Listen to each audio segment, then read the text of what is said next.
Liz Truss has been told the multiple deals she has already lined up following Brexit have left Britain well placed to make its mark on the world stage after severing ties with Brussels.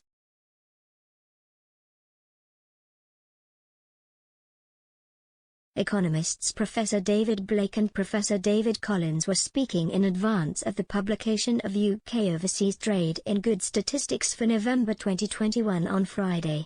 The data will offer vital clues about how trade with the rest of the world is shaping up, with Britain no longer restricted by the bloc's complex web of rules and regulations.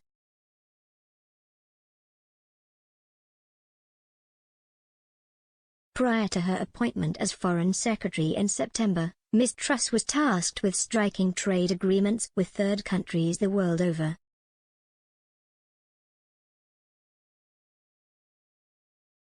Deals are already in place with major economies including Australia, led by Scott Morrison, Canada, led by Justin Trudeau, Japan, led by Fumio Kishida, and New Zealand, led by Jacinda Ardern.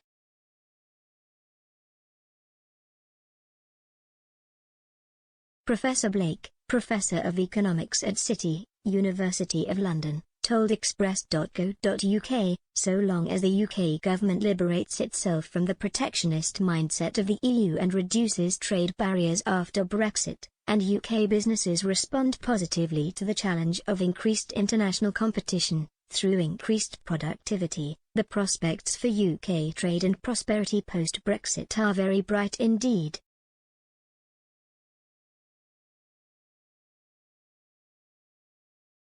The EU itself acknowledges that 90% of future growth in global GDP will be outside the EU.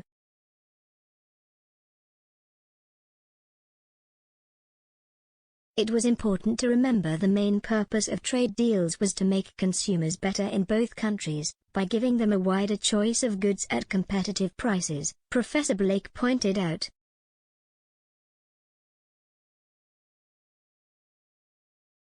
He explained, they are not intended to protect domestic producers from international competition, which is the way the EU views trade deals.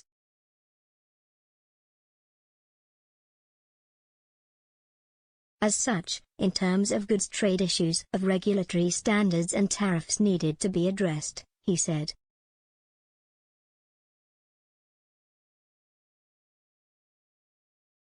He added, for goods to be freely traded between the UK and the other country in the trade deal, there needs to be either equivalence or mutual recognition of regulatory standards.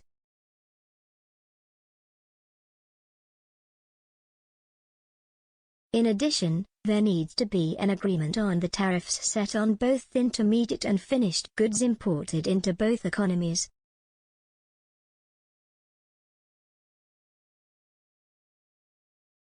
Imported intermediate goods are used in the production of finished goods, meaning rules of origin, and hence tariffs, needed to be applied if finished goods were subsequently exported to the other country and vice versa, Professor Blake pointed out.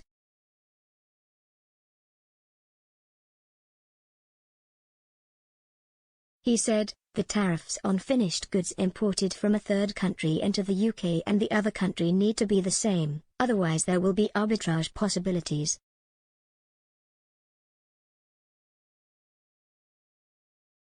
In terms of the import of agricultural products, there was a requirement for similar health and safety standards for the same reason, he stressed.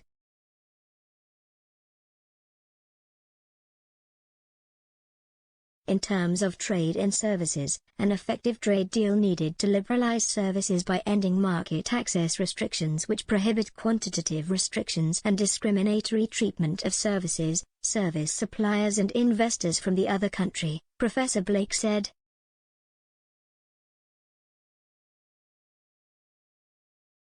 He emphasized, the best trade deals use a negative list, which mean that all services sectors are liberalized, unless they are on the negative list.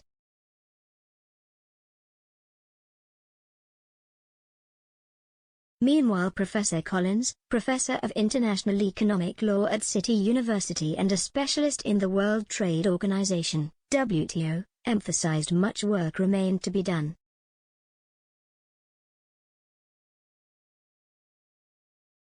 Referencing the New Zealand deal signed in December, he told Express.co.uk that agreement specifies streamlined customs procedures, so the UK will need to get its customs processes up to speed to fulfil that obligation.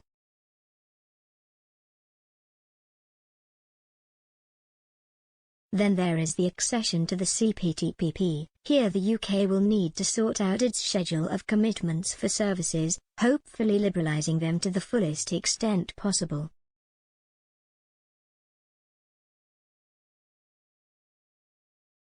Professor Collins added, the UK should also consider scrapping its commitment to the GDPR in favour of a more agile data protection regime, as this will find favour with CPTPP countries and also the US.